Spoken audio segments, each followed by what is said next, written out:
We've got an agenda. We may not have enough agendas for everyone, but what we're going to do is, I'll explain what's on the agenda for those who don't have an agenda. So what we're going to do is we're going to call this meeting to order, do the normal Pledge of Allegiance, oh, there it is there, and then we have an agenda. What we need to do is we're going to add to the agenda appoint chair of this committee, either Pam or myself, and then add an open time for folks who want to speak on an issue that's not specifically listed on the agenda. But we can't take any action, but we can hear any concerns or comments you might have on issues not on this agenda.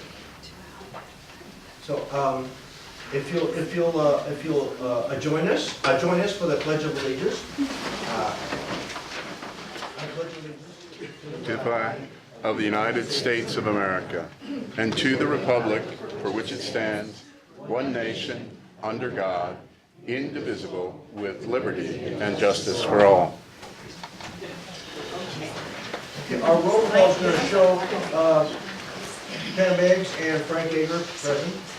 Pam Meigs and myself, Frank Yeager, we're two of your elected officials for the Rossville Sanitary District. So we represent you on this board. And it's a 5-person board.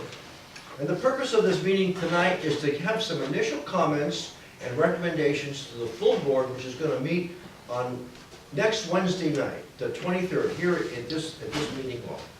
The full board will meet, and we're going to have a recommendation to that board as to the direction we recommend the district goes as far as how to respond to the draft environmental impact report for the Larkspur Landing stationary plan.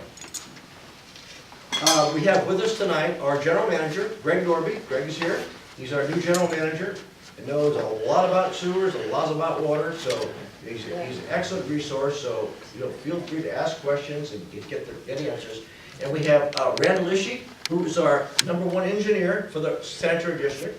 He's here this evening to answer any questions you might have or questions we as board members might have. So we have on the agenda is call the meeting to order, approve the agenda, discussion and direction of district review and comment on the draft EIR for the City of Larkspur stationary plan. And then there's an ABC, stationary plan details, the wastewater utility services, that's an issue for us, capacity, etc. Sequent draft EIR for the stationary plan analysis and conclusions related to wastewater utility services, an issue for us, and consideration of retaining outside consultant services for the stationary plan and draft environmental impact review. We'll talk about those issues. And then discussion of the next meeting this committee may have. We need to add tonight to this agenda selection of chair of this committee tonight, and then add an open time. So if that seems reasonable, I don't know, do you get a motion in a second? I nominate Frank Yeager for chair of the standing Larkspur. Well, let's first just add these two items. We're going to add chair, selection of chair of the committee, #1, and #2, and add an open time. So is there a motion to approve the agenda with the addition of those two items? Yes, so moved. So, okay, and I'll second that motion. That's right. All those in favor signify by saying aye. Aye. Aye, and it passes 2. Oh, opposed? No one is opposed. That's it.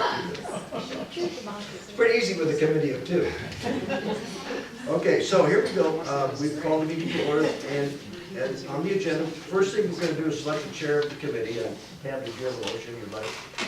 Make a motion that Director Yeager be the chair for the Larkspur Landing Property Committee.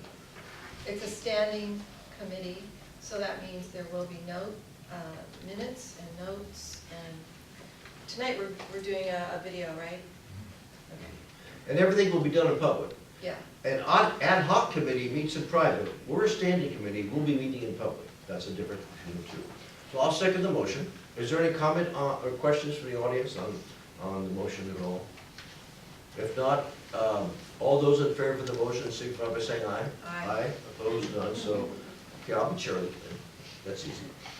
Next is an open time. So, if anyone has any questions about issues around the Ross Valley Sanitary District, please ask them now.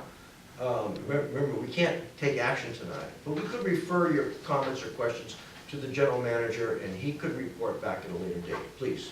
And just for the record, just please identify yourself, your name and your town. That's all we need. Well, my name is Clayton Smith, and I'm not in your district, but I'm from Pam Valley. And one of my concerns I have with the special districts, and particularly since you have a new general manager, is from an accounting point of view. I think that much of the financial mess that we find ourselves in Marin County comes from the fact that, at least from what I see in governmental accounting, I studied primarily accounting in the private sector. There is a lack of acknowledgement of depreciation of capital assets.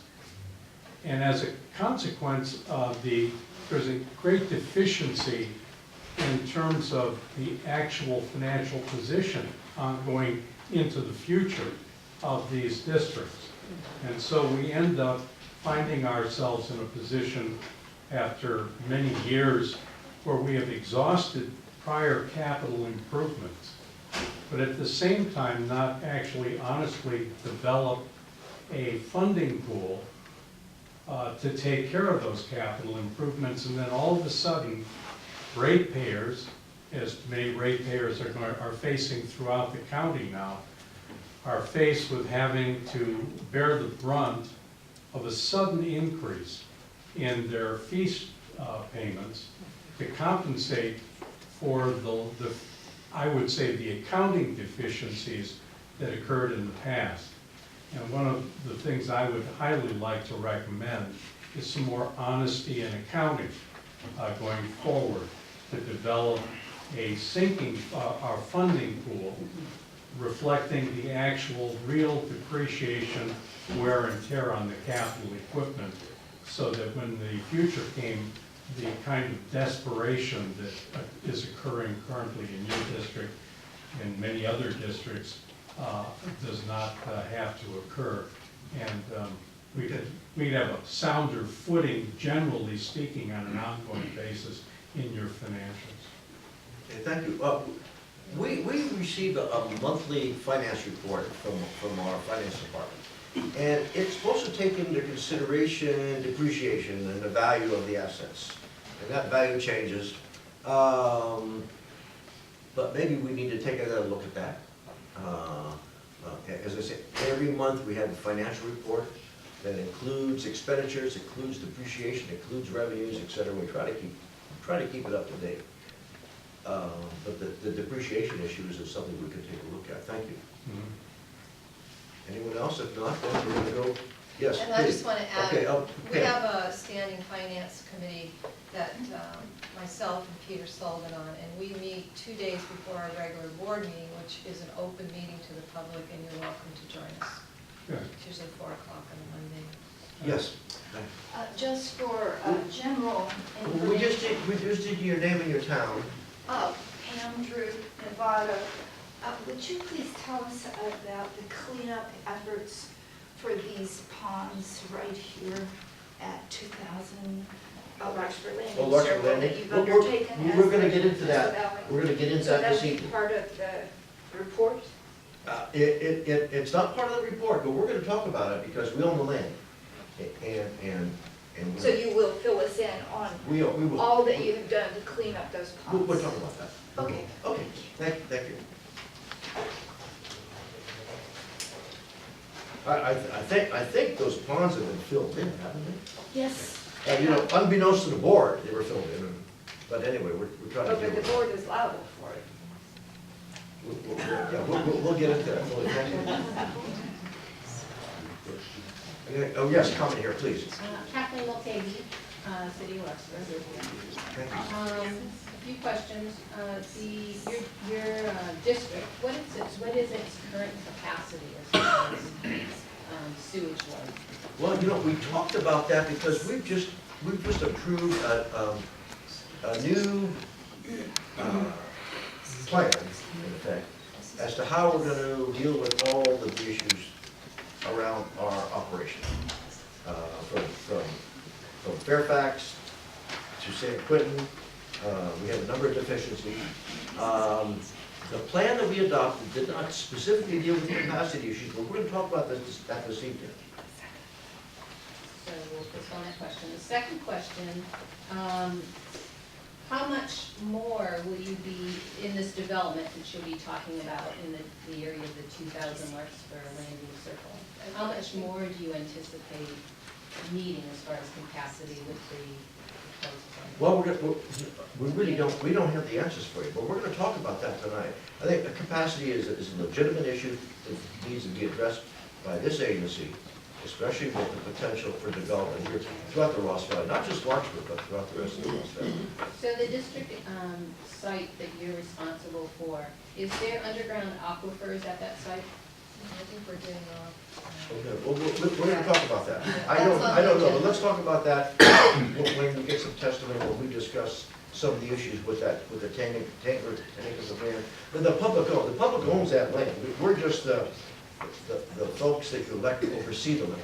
Right, and these But are the it's publicly owned questions. property, These are the and we need to questions know, we need to know all the answers. So do you have those answers? I'm understanding that you're shaking your head yes, and you're saying we'll get to it. So are there answers? Well, let's go through this agenda a bit, and But this is our if only your time questions to- aren't answered through this process, then you can chime in at any time and say, what about that? We're gonna talk specifically about our 10 acres. Okay. We're talking about the capacity of the system. We're gonna talk about the ability of this system to properly collect and transport the sewage, this wastewater that's gonna come out of any future development. That's part of its agenda tonight. So Frank, this is not our only opportunity to ask questions, so if we have questions about Larkspur Landing, that will be another opportunity. So the full board will meet next Wednesday night, right here. But I mean tonight. Tonight, this is not going, this open time is for something that's not on this agenda. What's on the agenda is a stationary plan, the 10 acres that we own, you, and all of us own in Larkspur Landing, and the potential capacity and our ability to handle the wastewater that's generated from any new development. That's all on the table. And we are responding to the draft EIR, which is coming up soon to be sealed. So that's primarily why. Well, exactly. We have just a little bit of time to comment, and we need to get comments into the city of Larkspur. All of these cities are under the gun from ABAG, the Association of Area Governments, and the State Housing Authority to provide new housing. It's not just Larkspur, it's Fairfax, it's San Anselmo, it's Mill Valley, and it's Nevada. They're all under the gun. So what's happening is the cities are reacting to ABAG and the State Housing Authority and trying to comply. At the same time, there's issues that we as service providers have to deal with. And that's what we're going to try to have some comments to the draft environmental impact report so that we can let folks in Larkspur know some of the issues that we have to deal with that they might not be aware of. I want to add that I'm very happy to see all of you here tonight. It's a great group. We usually don't get that many people. And, this is absolutely wonderful to see and get feedback, so go ahead, Grace. Yeah, we're lucky if we get two folks from the public attending one of our meetings. You know, it's like no one ever, we go, is there any public comment? No one answers because there's no one from the public out there. Okay, question over here, yes. And just your name and your town, that's all we need for identification. Joe DiScala, San Anselmo. Okay. My question is I received a 4-page document in the mail kind of noticing this and summarizing this meeting. My question is, who wrote that? Well, we have an agenda. No, not the agenda, the 4-page. Are you talking about the Prop 218? Yeah, I think you're referring to the 218 notice? But I There was believe a that's- 4-page notice. In the mail? Yes. That's different than tonight's meeting. That's an issue that may be discussed on April 23rd. I'm not sure if we're going to discuss that or not. But That was that's, a rate notice. Who wrote that? that's a rate notice. That came from our district. I know, who's the person that wrote it? Oh, I wrote most of it. Most of it. Yeah. Okay. But, you know, it's a staff effort. So, but as they pointed out, I mean, it's a significant topic in its own right, and I'm happy to talk about it at any point. Sign them. okay. Okay, that was my question. Thank you. Okay, let's move on then. We've got a chair, it's right here. Open time, we finished, okay. Discussion and direction of district review and comment on the draft EIR for the City of Larkspur stationary plan. And we've got the 15, I think it's about 15 pages, the Larkspur draft stationary plan executive summary. And it talks about a number of issues. So we can probably kind of quickly go through that to let you know the kinds of issues that we're looking at. And to add, the document is 433 pages. So, but that's all I'm saying. And we don't have all 433 pages with us tonight. We just have the executive summary. But just some basic concepts that we have to address since we're service providers for any new development that's going to occur, not only in Larkspur, but throughout the Ross Valley. Who wrote the executive summary? Yes. Oh, I have no idea. This is from the City of Larkspur. You know, that's a comment there, please? Linda Sisler, Kentfield, and Larkspur. Okay. How do we stop it? I'm sorry? How do we stop the project? Well, tonight, that's a good question, but tonight, that is not our role this evening.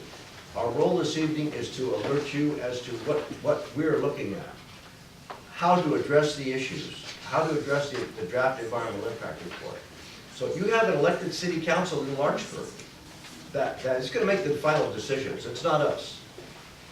We've got to address the issues of wastewater collection and transport and capacity, and the 10 acres of land that we, all of us, own, the public land at Larkspur Landing, 2000 Larkspur Landing. It's a site of the old sewer treatment plant that was owned by Ross Valley Sanitary District. That plant was basically buried. Instead of hauling it out, they collapsed it and buried it and covered it over. Well, if we own it, Yes, we own it. if we, public, own it, then why can't we say to you, as our representatives, we don't want you to do this? Oh, you can, absolutely, that's okay. I thought you meant the whole Well, the whole- stationary plan. Well, you know, the big part of the plan is the 900 units they're planning to put on that property. Well, they only want to put 250 on our property. We'll get it, let's get into that. Let's get into So that. let's let Frank go through this in a systematic way, and we'll totally open it up. And just to also let you know, it's a 3-minute speaking, to talk, if you could please. So the project background, of course, the stationary plan is located, all the basic development is located in the Larkspur landing area, with the exception, I think, of 50 dwelling units, 70 dwelling units, which would be over here in Greenbrae on the water there. Drake's Landing. Drake's Landing, yes, thank you. This came about, this is Larkspur's plan, Larkspur's proposal. And I'm sure they're not wed to this. This is a process that's taking place in Larkspur. And there will be they're soliciting your ideas also on the whole stationary plan. Not just our little portion of the 10 acres and the capacity of our wastewater collection system. So, again, you know, Association of Barrier Governments seems to have a hand in most of this planning effort. They offer grants to cities, some small, some large. I think Fairfax is getting a $300,000 grant that they approve, ABAGs, quotas, and housing element. Larkspur, I think, is getting like almost $600,000 if they, you know, if they're going as they go through this planning process. So we're looking at this draft environmental impact report to try to present some comments to the city of Larkspur regarding it. Since we're kind of an integral part of the stationary plan, we need to address it now in the draft environmental impact report so that we have the opportunity to make more, maybe some more in-depth comments at the final draft, the final environmental impact report statement process at the end. I don't think that in the next week, we're gonna be able to come up with everything we need to come up with to address the issues with the stationary plan.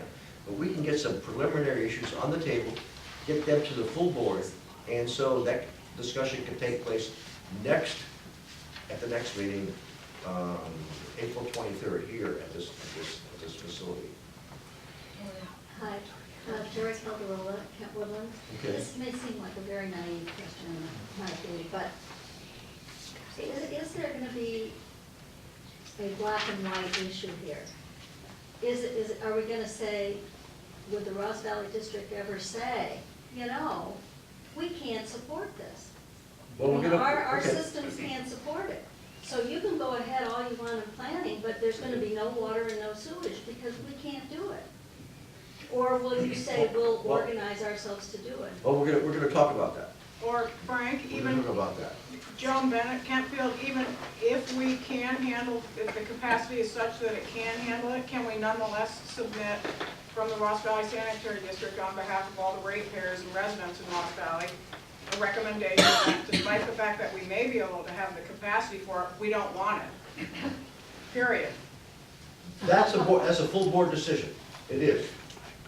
And, It is. and we also, because of the time element, I'm going to ask, and this is kind of later tonight in this meeting, is we need a consultant to help us review the EIR cost. But there is when's the last date, when's the end date?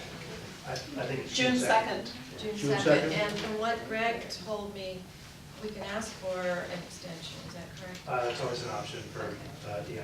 So you can ask for an extension. Oh, Frank, Okay. here's another naive question. Have you sold it yet, and do you have developers knocking at your door to buy this land, which belongs to all of us? I mean, has it been sold? Number one, it has not been sold. In fact, Okay. the board, as it's constituted today, we took the land back as part of an out-of-court settlement in end of 2010, beginning of 2011. The district paid $4.7 million to a developer for an out-of-court settlement. The developer had made a down payment of $500,000 to the district to buy that, like, I don't know, 10 years before. I wasn't around, I wasn't on the board, I wasn't part of it. We got the land back, we paid $4.7 million in out-of-court settlement, and we got the land back. This board, the current board, the previous board, and the current board, since the land reverted back to Ross Valley Sanitary District, has never discussed what they believe should happen to the land in the end. And we've talked about, well, maybe someday we'll sell it and we'll get X amount of dollars and be able to fix pipes with it, et cetera. But the decision has not been made by the board, number one. Number two, what was your second question? By the way, my name is Genevieve Ames, and I live in Larkspur. Okay. My second question is, So do no you decision have has been made developers on- knocking on the door? that- Yes, they are. Yes, they Yes, they are. are. Yes, they are. Yes, they are. And I guess I'm going to follow it up with, are you going to consult with the owners of the land, before you even talk to the developer to see what we want to do? Do we Well, have a that's vote in kind of that? one of the reasons this meeting is taking place tonight. No, will To that give you an happen? opportunity to tell us what you think. I mean, But what will happen? Who will make the decision that The you're going to sell board, the the land? board will make the decision in the end. You're elected board, you elect all of us, you elect five of us. Do you ask us first what we want? Well, that's why we're starting this process. Okay, thank you, thank you. Robert Milner, Larkspur, did you ask us before when you sold it 10 years ago? You know, I wasn't here, I wasn't on the board. Just saying, I- historically, it looked like it didn't happen. I was here 10 years ago, I don't remember the issue. Yeah, I'm not sure if they asked you or not. And since we bought the land back, it so- looks like we bought our own property. Right, now we're So Let's today's keep it. board is not the old board, and the reason we were holding this meeting tonight is to hear from you, to hear what you think. That's what it's all about. You may have not got this chance 10 years ago, but you're gonna get it now. Someone back there had a question. Yes, my name is Mimi Willard, and I live in Kentfield. And I think Jerry Calderon asked a very good question, which is, what if there's not enough capacity? I serve on the Kent Woodland Property Owners Association, and we had a representative from your board, your president of your board, who came to our last meeting. And we asked her, is there enough capacity, and what happens if there's not capacity? And we were reassured unequivocally that there is sufficient capacity. Okay. So if you're telling me those studies haven't been done, I'm a little concerned that, that there's a right-hand, left-hand problem. Okay, you have to remember there's 5 board members, and each board member sees this whole operation a little differently. Right. So you may get different answers depending on who you talk to about the capacity issues. I understand. And we need to address the capacity issues. We touched on them a little bit, we really haven't addressed the capacity issues. Well, and respectfully, looking at- Frank, I think that what we're asking for is for the sanitary district to provide data instead of opinions. That's why we're here tonight. Right. Thank you.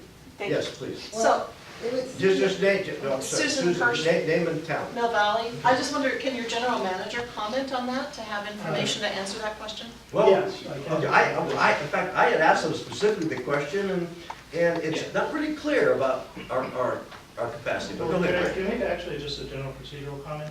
We're pretty much into the thick of the topic, and this was supposed to be for other topics, so it might, you guys are asking a bunch of great questions that are why they're of the topic this evening, so do you want to shift towards having people come and ask these questions? I think the people should be able to ask whatever they want. Well, we're just going to try to get this question answered on the capacity issue. How do you see it, Brad? Do we have more work to do? So you're specifically asking about the capacity impacts of the proposed development for the stationary plan. The district has not done an independent evaluation of that. We have an evaluation that was done by the team that conducted the draft environmental impact report. So these are their figures. And what they did was they looked at current indoor water use in that area using Marin Municipal Water District records and other average water uses for those land use types in the area. And then what they did was they applied those unit water uses to the proposed development levels and developed their estimates of what wastewater generation levels would look like under the proposed development. And it's important to look at this in kind of maybe at two levels. And the reason why is, as some of you are probably more familiar with the wastewater district, our flows in the system, they vary greatly with wet weather. So during dry weather conditions, we are now conveying about 4.8 million gallons a day of wastewater. But during wet weather, that can go up anywhere from 10 to 15-fold. So during a big storm cycle, we might be moving more like 50 or 60 million gallons a day of wastewater due to the infiltration and inflow issue. So it's really the I&I issue that drives capacity for the wastewater system. It's much, much less influenced by... Greg, just explain what I&I is, Thank you. please. I'll try to avoid the acronyms. It's inflow and infiltration. And what it is it's things like stormwater coming in from manholes, it's illegal storm drain connections from private properties. It's a common industry problem. It's not unique to Ross Valley by any stretch. But the end result is that on an average annual basis, about 40% of all the wastewater that's conveyed by our system and treated and sent out by CMSA is essentially stormwater, to call it generally, because it's in the system inadvertently and unintentionally. So the takeaway from that is it's not so much the base demands that govern the system capacity, it's almost entirely the stormwater-driven I&I flows, because they spike by 10 to 15-fold over the base dry weather flows. So that's just to give you a little bit of context for the numbers I'm about to give you. Our average flows, again, are about 4.8 million gallons a day, and they can go up to 50 to 60 MGD during storms. So the Larkspur Landing area development, these are the EIR, draft EIR numbers I'm about to give you. We haven't independently assessed this. They are estimating wastewater flows in that area of about I think about 90,000 gallons a day. And they're looking at, they're estimating under the maximum level of development that the plan has outlined, about a threefold increase in that to about 270,000 gallons a day. So to put that in context, again, during big storms, we're moving upwards of 50 million gallons a day.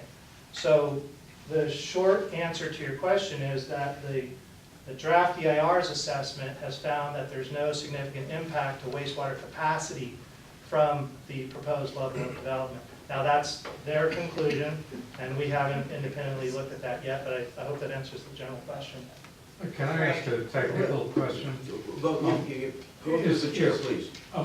Say that? I'm going to ask Yes. through the chair. Yes, I wanted to ask a question to the manager as to the differential between stormwater, which is unlikely to carry the same level of toxins as toilet water. And so the question I have is, not knowing much about sanitation mechanics, is there a filtering process? And the question we have, I think many people probably are thinking, in this 200,000 additional gallons of water, this is not the same as like the water that's coming down through the sewer.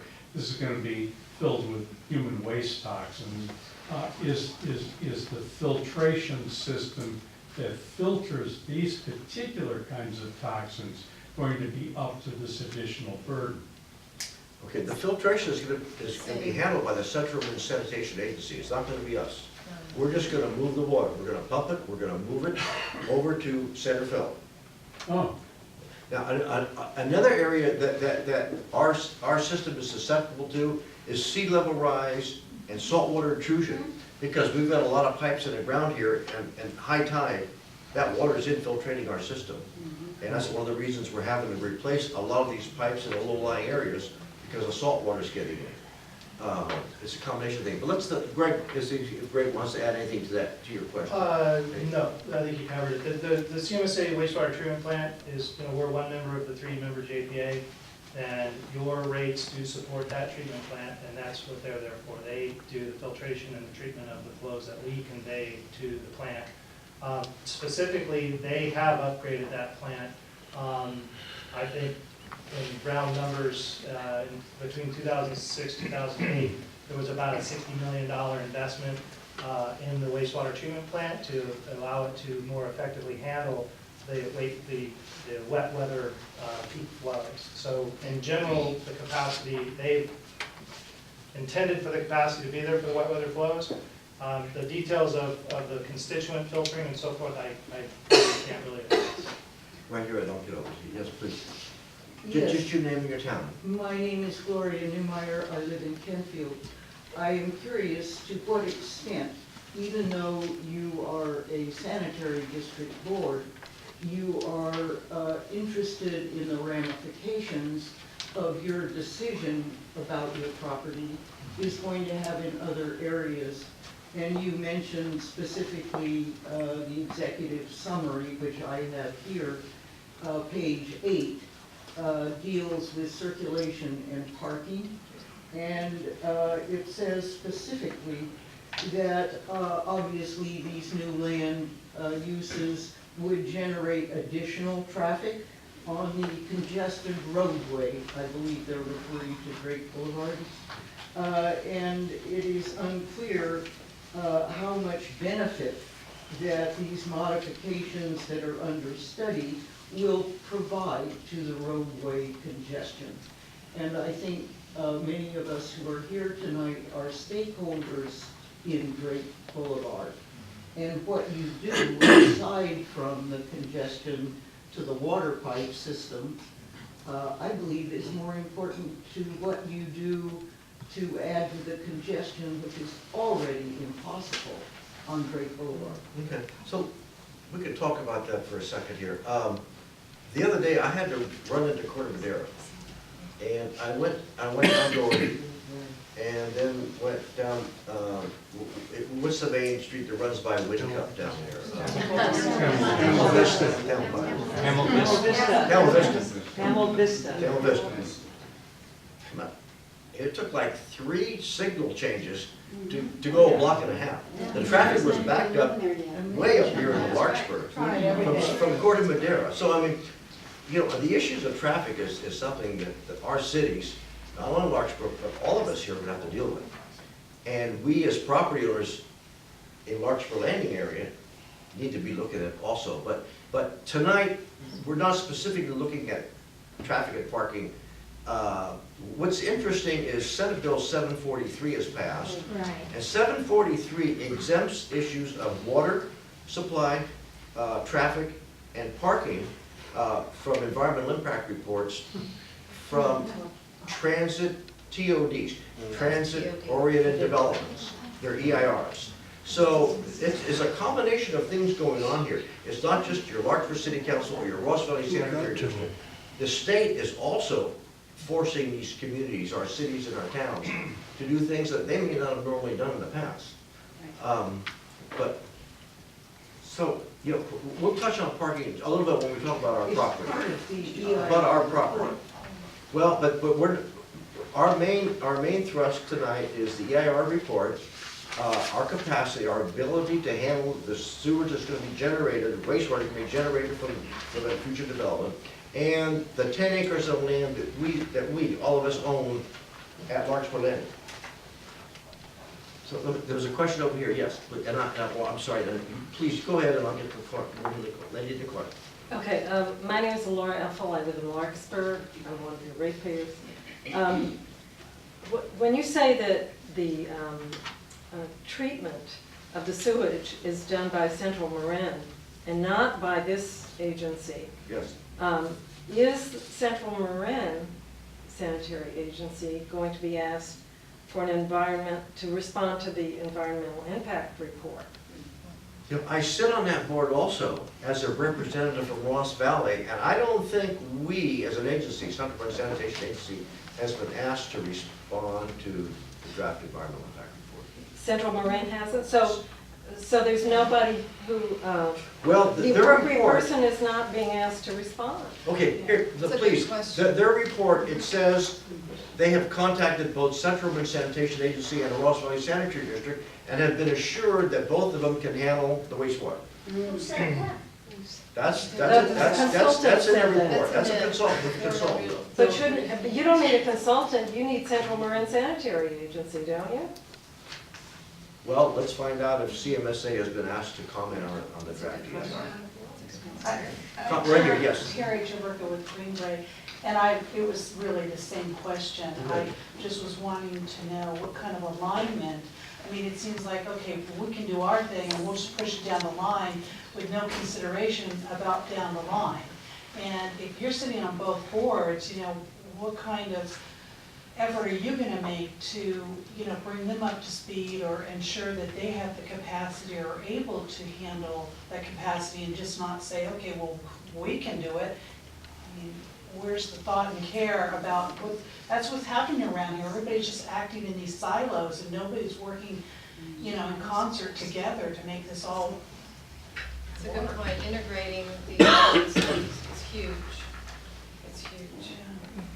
Just to have some consultant to say, you know, well, doing their, I don't know. just to, the reason I brought up consultant is, you know, we see it from our point of view, and just to have someone to give us some professional feedback. I'm not asking for their decision, but being a planning commissioner in the past, I want to be really 100% sure what I'm looking at and reviewing. I need that. It just concerns me that if we have a board here representing us, and you actually a representative of the central, and it just doesn't seem like there's any unity or crossover well, there. what you're seeing tonight is a meeting with two of your elected representatives, Pam Meigs and myself.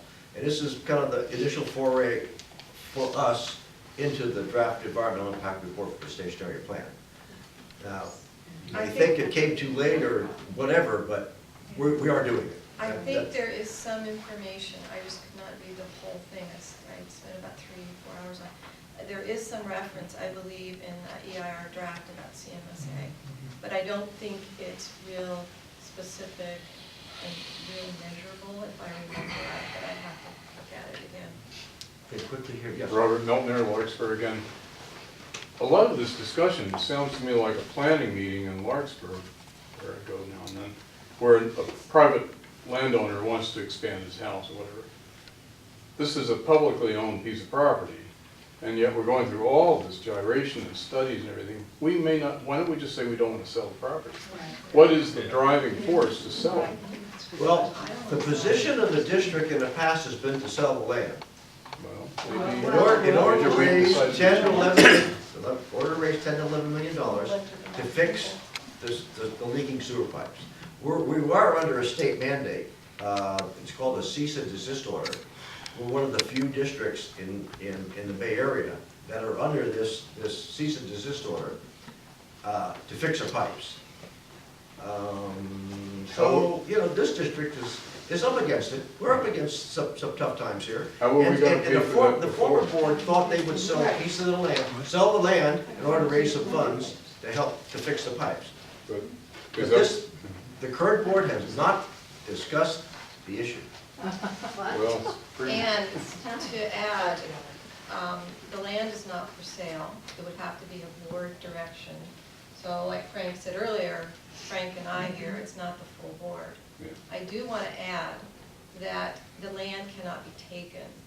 It's public land and eminent domain cannot occur.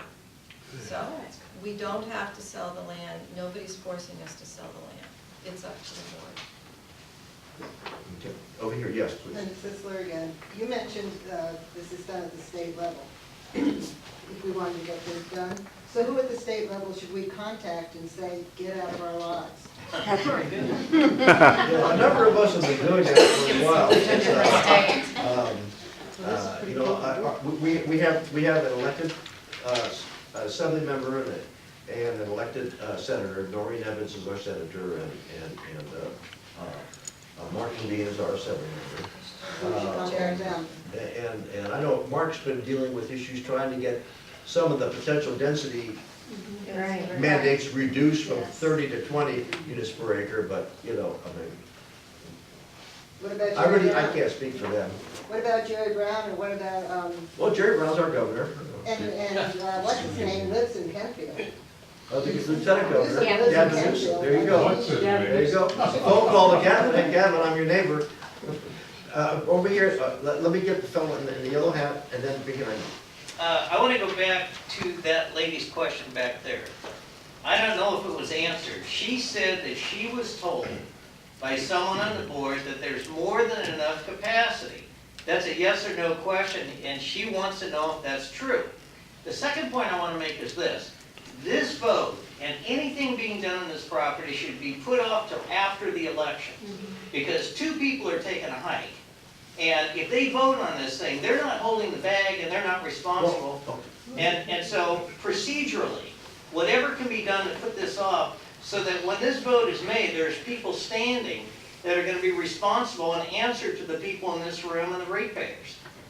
Those are 2 points I'd like to make, but this lady needs an answer. The sale of the land is not going to take place in the very near future, because we as a board have to go through a public process to make that decision, and it hasn't been made. Yeah, but we don't want to draft EIR approved and they're gone. Okay. Drafting the Oh, Phil, EIR, drafting the EIR doesn't mean that we're gonna sell the land. I know, but we don't We're want just it giving approved. feedback. We don't want it approved. The draft is there's another process after the draft. So the draft is going to allow us to keep our options open to speak to the final, to EIR. This lady needs an answer to your question. Well, tonight, Pam and I can't give her that answer. No, the manager addressed it. Okay. Yeah. Well, we're going to get an answer, but we're not going to have it tonight. That'll be all right. We're going to address specifically the capacity issues. Let's ask other people that haven't asked a That's great question. job. Yeah, David Baird, Larkspur. Yeah, it'd be nice to have the sanitary board district just recommend Larkspur to take their opportunity site 5 off the consideration and to express an intention to, really recommit this property to the service of the town. I mean, there's countless things, public pools, sports facilities, amphitheaters, any ways to bring the community together. People are concerned that the previous attempt to sell the land for 126 condos and a 100-unit hotel resulted in basically a loss of almost $7 million of ratepayer money. Of course, I mean, look, the previous general manager, obviously, 9 felony counts. You know, people are concerned about the deals that went on and how it was that we lost $7 million in a failed attempt to sell a land before. So let's just, you know, cut our losses, and I mean, we don't really care about the money. We just want something that's going to endure for generations of, you know, the Ross Valley community. And thank you. But you're right, the previous plan, I think, was for 126 living units, about 2 acres of office space, which would have been the Ross Valley Sanitary District, moving its headquarters from Santa Fe, where they went located, building a remodel, from Santa Fe back into Larkspur, and then the bottom portion of fronting Sir Francis Drake was going to be a hotel on 2 acres, roughly. But specific to the EIR, though, there's also a concern that the specific developer campus properties, one of their principles was included in the Citizen Advisory Council, and so there's a definite concern there about conflict of interest along, you know, his specific vested interest in land entitlements. Okay.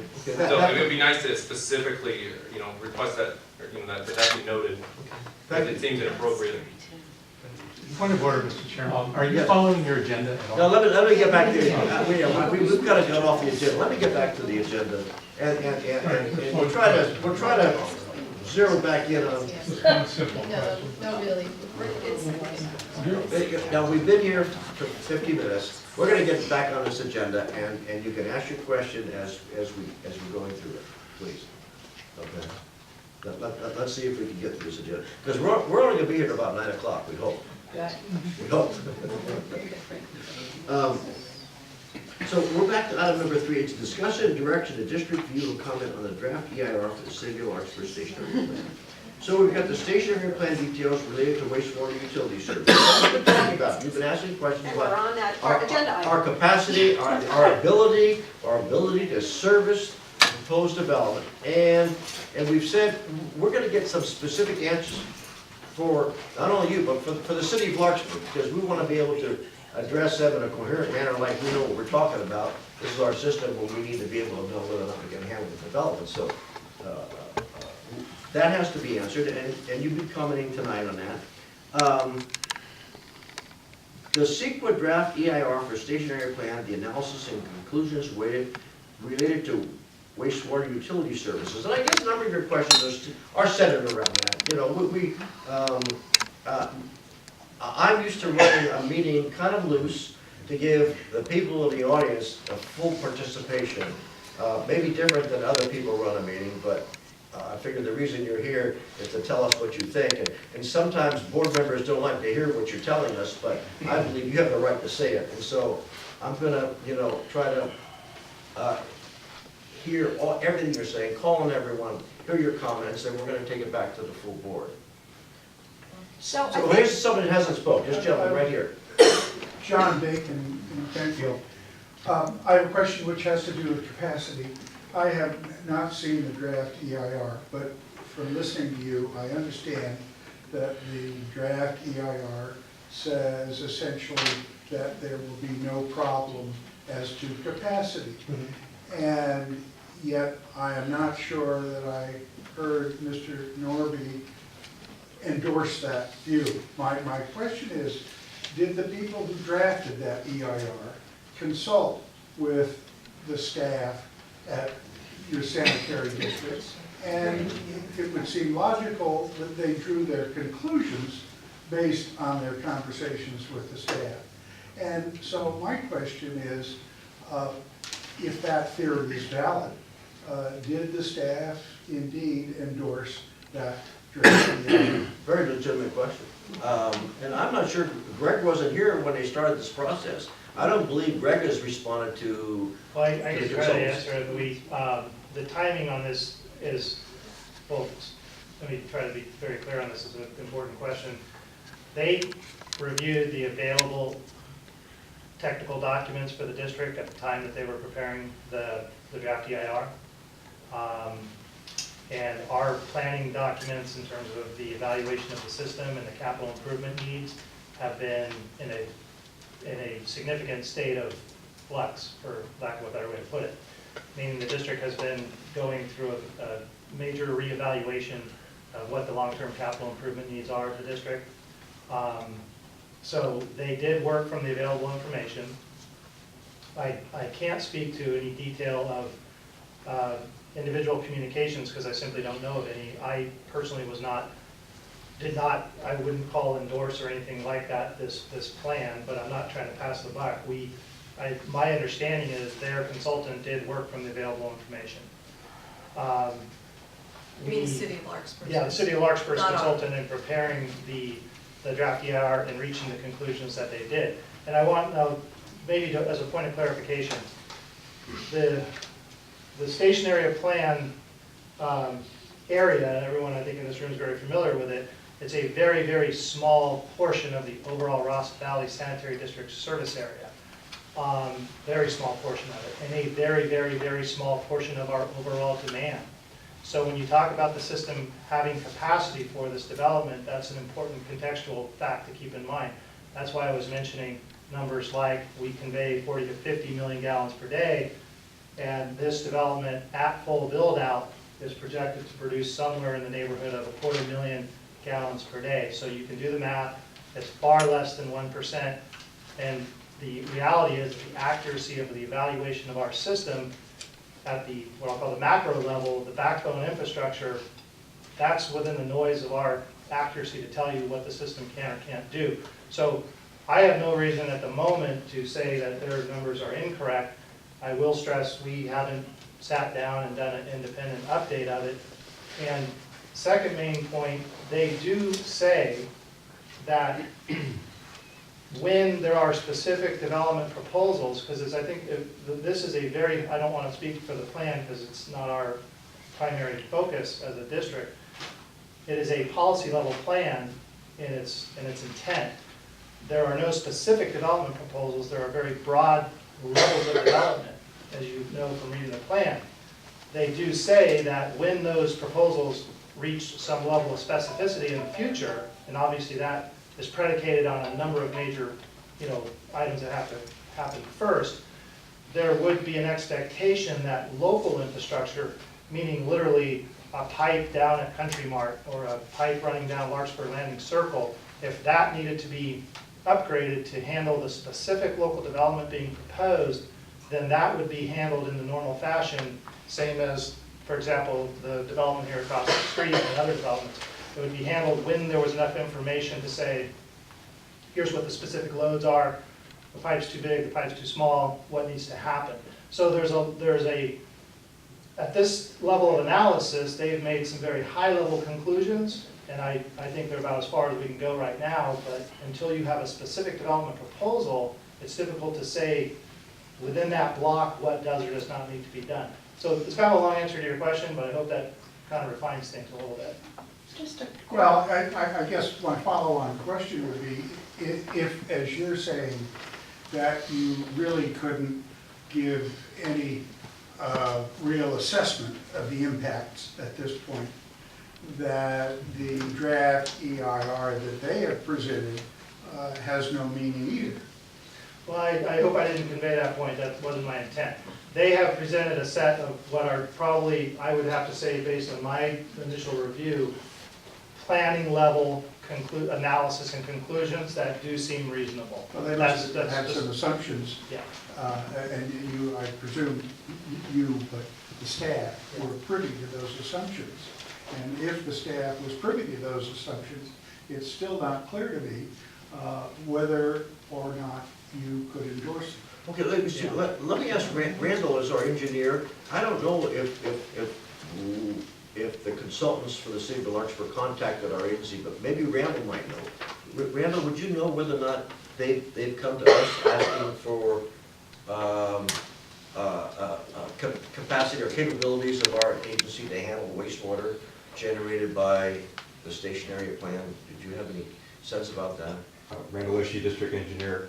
Speaking for staff and the history of what I can recall, the staff can recall, during the due diligence phase approximately a year ago, the specialty sub-consultant performed due diligence, high-level reviews, and contacted the various staff members of the various agencies. The Municipal Water District, as an example, Ross Valley Sanitary District staff. When they contacted Ross Valley Sanitary District staff, as part of the due diligence phase, staff referred the consultant to previously published and accepted district planning documents, such as the sewer system replacement master plan, such as the precedential sanitary sewer hydraulic evaluation and capacity assurance plan, and such as our existing capital improvement plan. They were also referred at the time to the fact that the district concurrently was under review by the Regional Water Quality Control Board, and proceedings of a tentative cease and desist order were in place. And my question, on those plans and all of them, are those pretty much up to date? The information on those particular plans that you just enumerated? Those are historic, those are basically, at this point, historic documents, Pam. What is historic? They were produced, for example, in 2006, 2008. Okay. And we're now working under, as you know, under the cease and desist order, we're working under the infrastructure asset management plan. But I think, well, not to speak for Randall, that's essentially what I was trying to convey. That's the information that we had available, and that's what their consultant utilized, was the planning documents and the information that we had. So you all take. The cease and desist order is something that we have to pay attention to. You know, the state could have put a moratorium on new hookups in the Ross Valley Sanitary District. They could have said, Ross Valley Sanitary District, until such time as you fix your pipes, Right. you will not be allowed new hookups. They said about that. They didn't do that. They didn't do that. So, Well, then you're the guardian too. so let. I want to ask if your, this assessment of history, if that included the almost 100 new units at Rose Garden, which no one's moved into yet, and also the 180 over here. Does it include those, which together is almost 360 new units? Is that included? Did the consultant know about that? Well, you know, I'm not sure what the consultant. I said, that's really an important question. But no, more than that. For instance, Fairfax is going to be 233 new units, according to ABAG. Larkspur 817, Ross 66, San Anselmo 368, County unincorporated 296. So we're talking about 1,780 new units in the Ross Valley, not just Larkspur, but the Ross Valley that we're going to have to deal with. Well, did the consultant consider that? I have no idea what the consultants. You have no idea? Well, how would we? Well, who hired the consultant? Larkspur. No, not us. No. Larkspur. So Larkspur, go to the please. Larkspur Planning Commission and pound on them. The city of Larkspur. Yeah, okay. Okay, right here, this gentleman hasn't asked a question. Jeff Lapick from Kentfield, related to the environmental quality and the fact that this is an environmental impact report. Mr. Norby mentioned that we get high tide problems in our lines. I hope that some of the feedback and comment on this would be to make sure that people are taking into account the sea level rise that's predicted over the next 10, 15, 20, 30 years, which is going to be very dramatic in the San Francisco Bay. Yes. And there's no indication that remedial efforts are going to be enough to stop that happening. That's going to put an additional strain on the whole capacity of our system. Yeah, I haven't seen sea level rise I didn't see it in the addressed EIR. in the summary. It could be in the Larkspur general But the plan. comments that the agency, that your district gives back could include Yes, I put that on my. asking for that to be done. Yeah, no, because I think they're changing those studies now to 50 years instead of 100. They're moving it now. Okay, right, young woman back there. You said that the questions about the 10 acres would be taken up, but that we have to get out of here by 9. Well, you We've know, already I'm pretty just kind of hoping 9. We've pretty much gotten to the idea that there is capacity according to technicalities, and that's not likely to be overturned. And it's not something that we here would really be able to argue or even consider. But what we can do here is we can consider the 10 acres that the sanitary district owns right now. We can consider the level of cleanup there, the PCBs, and the amount of liability that the district would be taking on if they sold it. we could construct an argument about not being willing to bankrupt the district by selling such a property and then becoming liable for all the cleanups, a cancer cluster, whatever. And you were going to provide information about how much cleanup has been done. The question behind all this is, why hasn't the board, the sitting board at this point, considered selling or not selling? Because this is a major issue that has been here for years. Let's try to answer that for you. We as an agency have been dealing with the Environmental Protection Agency on two issues. They have been on the agency over the toxics on the site. And we have settled one issue with them by paying some fines and penalties and agreeing to do certain amounts of remedial work over there. There's a second issue that is not resolved, and this board, full board, will be dealing with probably in the near future, because the EPA still has a mandate on us to clean the site. So, you know, before we even discuss selling the site, we have to make the decision as to whether or not we think or we believe that the site needs to be cleaned first. And does it need to be cleaned even if we don't sell it? Does that site have to be cleaned? Do we have to excavate out the old sewer treatment plant, transport it off to an approved landfill site that can handle toxic waste, and then put clean fill back in there? Or, you know, the EPA has suggested in the past that perhaps you could do like a cap and a fit, like a fill and a cap thing, where you cap over the land, and then everything's going to be out of sight, out of mind, you don't have to worry about it. But you're right, an issue could come out down the road 20 or 30 years from now, should the property be developed for residential use, and should there be some adverse health impacts from the property that was not clean. The question of liability, I think, may fall on the district. This district, if it sells the site and it's not a Everybody in the clean chain of site, title is on. it's not a completely clean site, could be held liable down the road for damage, for health And impacts. just so the public, Pam, help me. just so the public knows, this has just all come about recently with the EPA. This was sort of hanging out there for a while, and I think we just paid off our fines to the EPA. Has that been finalized? Anyway. We settled one. This is just recent for the current board on why the PCB hasn't been dealt with and all that, so. Frank, Yes.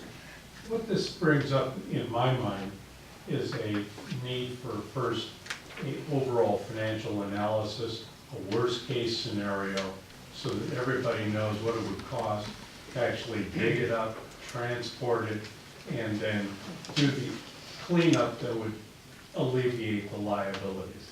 That's the first number that I think the management of the agency should undertake this financial analysis immediately. The second thing, I think, is then once that analysis is complete, then a cost should be presented to the ratepayers for this, and it could be in the form of even an initiative on the ballot as to whether or not they're immediately ready to undertake that cost in order to alleviate the agency from this negative review from the EPA. That's the first thing I think that you need to do, those two things. And then the question would be, the second question is, once cleaned up and put in a condition where it was actually a marketable property without these adverse liabilities, then the next thing would be to get an appraisal on the property. And since this now is an asset on the balance sheet of the agency, to then ask the ratepayers if they are now willing to undertake a second expense in their fees, which is to remove it permanently from the asset column as a marketable asset to an unmarketable possession, as it were, that would be then made available for some potential future public benefit. Now, this is a two-step process, I think, that represents what I think would be the majority feeling of the people in this room right now. And I think it would be a very easy thing, particularly from a political point of view, to stand up for politically. And I think that the next candidacy, or for when you run for re-election, the whole board should really think about this as an issue to address completely, as a comprehensive program, and then at least these 10 acres would be secure from the kind of development I think that most people living now in Marin are thinking to be a negative impact on the overall life of the people in Marin. We've heard, there's been some numbers bandied about as much as $5 million to clean the land. You know, I haven't seen any specific proposal, but being on the board now since December 2010, there's some numbers that are bandied about, it's gonna cost you $5 million to clean. How many ratepayers do you have? How many ratepayers do we have? Well, there's about 50,000 people that live in the Ross Valley Sanitary District. So if you have 20,000 ratepayers? Yeah, probably close to 20,000. This is good. Back there, gentleman back there has. David Pinhart. I want to say, let's get back to the agenda here. Yeah, David Pinhart from Monero. So would it be better for the district to retain a roughly $5 million liability on its own books?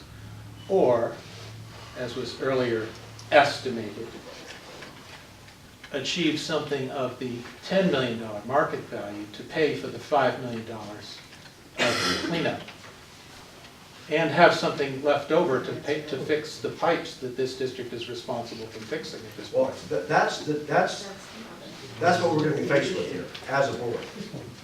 There's many options to And consider. I mean, there's some board members that have said, maybe we shouldn't sell land at all.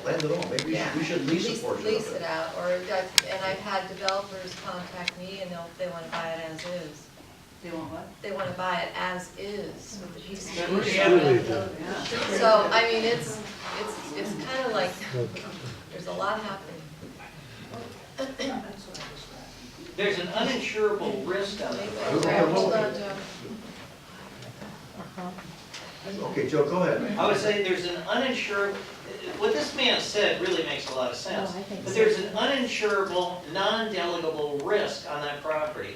Everybody in the chain of title is on the hook. So you can have indemnity agreements, you can have all sorts of things.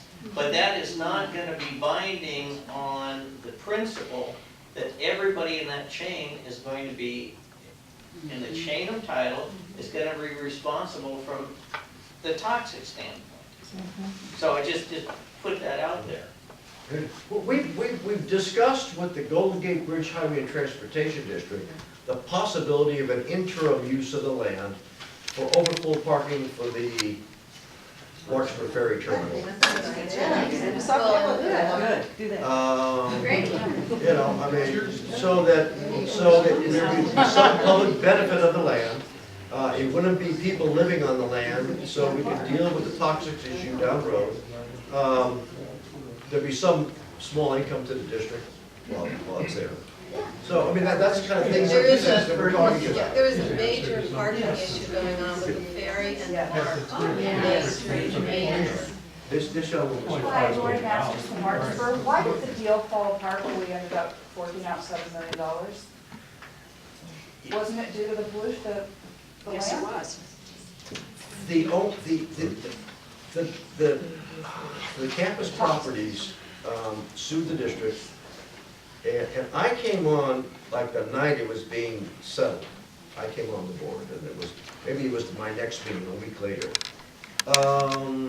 And there had been closed session negotiations between our former general manager, without a lawyer, and campus properties. And they brought back a proposed settlement agreement of $4.7-something million. I think it was my second meeting. This was a 10-year loss. 10 years. But I thought that I read that it fell out because of the toxins in the ground.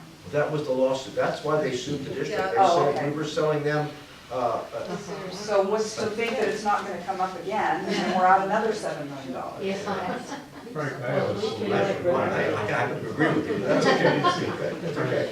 The gentleman back there with the beret on, has a coffee. Did you say that developer only made a $500,000 down payment? You know, I wasn't on the board, I can't really speak to what happened in the past. That seems that, you know, that's the deal they made, you know, that's a previous board, so. Right. But you think that's accurate information? Probably is correct. So Pam and I were not on the board. No, I'm not blaming you at all. No, I'm it's just not about thinking blame. It's that just guy about- made out like a bandit. I don't think so. Okay, right here. Down real estate market.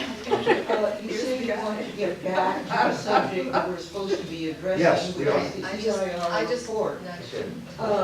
I would just like to point out, with all of the good discussion that's gone on, this good plan from this gentleman, please note that on the main description of this site, which is priority site number 5, page 6 of the executive summary, it says this site is suitable for a variety of uses, residential uses being particularly appropriate. And the hotel use and office uses are also possible.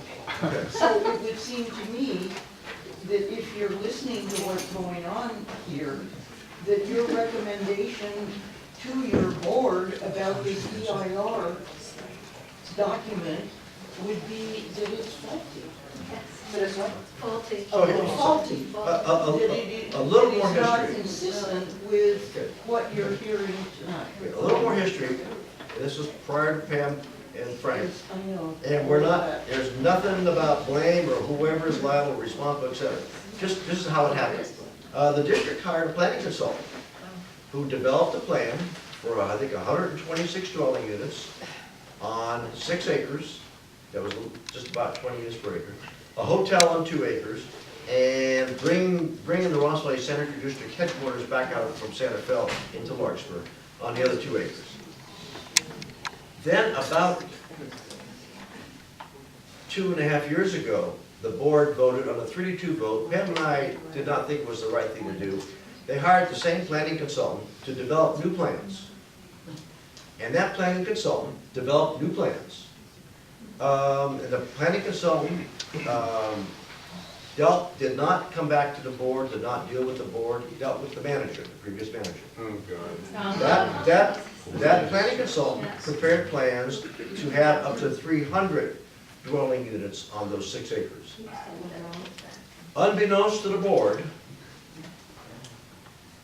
the district filed for a plan amendment with the city of Larkspur to raise the density from 126 to 300 on those 6 acres. Our attorney, in trying to, we've been trying to make amends with the city of Larkspur because the Ross Valley Sanitary District kind of ran roughshod over the city of Larkspur in past years. And when the board changed a couple of years ago, we kind of said, it's time for us to make amends. We don't want to be at war with any agency. We don't want to be fighting with the city of Larkspur. So we kind of really changed our attitude about how we dealt with the city of Larkspur. And I think it was a step in the right direction because the city of Larkspur at least treats us fairly. And so we actually withdrew that application to increase the density up to 300 units. We as a board withdrew the application from the city of Larkspur. They didn't charge us anything, they refunded all our money. That's just a little bit of history on how this whole thing has come about. It's not really been up front and out in the open. But you're hearing tonight maybe something you never heard before. That's right. But the fact is, we withdrew the plans, and we're back to square one. It's a piece of land that has an approval for 126 dwelling units, a 2-acre hotel, a hotel on 2 acres, and an office space on 2 acres. That's kind of where it legally sits right now. Would that include it? The toxics are there. Well, That's an issue we're gonna have to deal with. No, did the approval include the fact that there were toxins on the site? Well, you know what, the approval doesn't address the toxics on the site. And I looked through the AIR, I couldn't find anything in it about the PCBs, did you? It's a draft. Is it? Because It's a little bit out of date, it's a draft. okay. Frank, you've already answered part of your, when you said that the Golden Gate Bridge District was willing to take on this property for overflow parking, given the fact that they are now charging for parking, this is a revenue opportunity for Possibly, them. I know, that's what we're looking at. Now, We're let's looking look- at- Let me give you a quick plan, We're a talking. business proposal. We're talking. You go to them and you tell them, you give us the money to clean up the land, we will give you a lease on the land for X number of years, and then after that lease is expired, then what you do is you get additional revenue, lease revenue, you've already paid for the cleanup, you're now liability free, you get the extra money and use that to bond indebtedness in order to fix the pipes that you're looking to fix. So you've got the property right now can be cleaned up, turned into an immediate revenue source to do the work you need to do and to alleviate the liabilities that you have in front of you right now. I doubt it that the Bridge District has $5 million to loan us to clean the land. It's great, it's nice, it's a great concept. You're thinking outside the box. We're gonna go right here, yes. Okay, first of all, if we clean it up, then we're in a position that we want to have it sold, and we don't want it sold. And the other thing is, you've got the cease and desist order, let that go through. They can't have any water hookups, we're home free, problem solved. No, you know what, no, there is no, There's a health hazard. they have not put a moratorium on the hookups. But why don't we get a moratorium put on it, Well, solve the problem? Okay. In the back room, there was another question. Okay, it would be a community service if you were to tell us the name of that planning consultant who was working. It's in the minutes. Well, it's public information, right? So it's public If it's in the information. minutes, you could just share with Well, us. you know, we can dig it up for you, and I can email you the information about who that planning consultant is. We paid $48,000 Why? to have Guthrie. Guthrie Guthrie. Guthrie and Associates or something like Guthrie and that. Associates. Guthrie. And we did get, I questioned it because I was wanting to know. I think I was on a committee then and we'd only met once, and I really wanted to know what was the dialogue going on because I knew these advisory committee meetings were going on and I had gone to a couple of them and it was very contentious. So I started bugging the manager. We have this consultant, what is he doing? What is he saying? What's the feedback? You know, the board wasn't really, and so I pushed, and we got one written report from it. You got what? For 48. 48,000. So question everything. I just want to get straight. Who's making this, you keep talking about Larkspur Planning Commission and you, should we all be descending on the Larkspur Planning Commission meeting? Who's gonna make, who will listen to us? Okay. Do you make a decision about that, or do they make it? There are these two public agencies involved, the City of Larkspur and the Ross Valley Sanitary District. Okay, well, who's gonna make the decision? So that, Larkspur makes the decision. You know, that is their decision to make on the station area plan, whatever happens, that is Larkspur's decision. We are gonna comment to Larkspur on the draft environmental impact report about our land, your land that we own down there, the 10 acres, and the potential uses, and some of the issues we have to deal with. But you The have to toxics okay on the selling site. it. What? Larkspur, you have the final word on whether or not you're gonna sell it. Oh, those 10 acres, yes. Yeah, they're the districts. Yeah, They're that's our more. districts, they're your districts. So that's only 250 units of the 920. I think everyone should start getting the Larkspur Planning Who has Commission the- meetings on their agendas. Who has the other 700 units? Oh, The city. no, so they're spread around. Yeah. 70 units are at Drake's Landing. All right, I think 300 units are above the Larkspur Ferry Terminal parking lot, up above. Is that incorporated? It must be a city of Larkspur. There's a whole, Go to the Larkspur Planning Commission. And the city council. And the city council. Or maybe tomorrow night. Tomorrow night.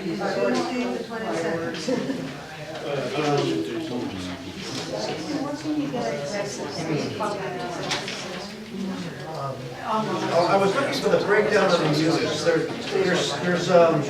There's some at the,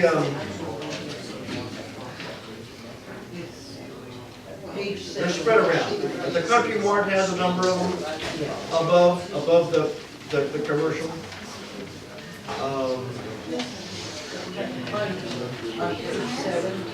Oh, you've got them there. Yes. Tell me what page. Maximum annual development, residential units, 930. Okay. Yeah, then does it break it down by parcel? No, well, it only does where it talks about these priority sites. Okay, the priority site, and they list a number of units for each priority site. The actual square footage and the Sure. density is on page 7. Okay, so that's what we're trying to address tonight, the land and our capacity. A young woman in the back of the room has not asked a question, yes. We just need your name and your town. Pascal, and I live in Larkspur, I'm right over here. Okay, Given the time and given the fact that people are leaving, yes.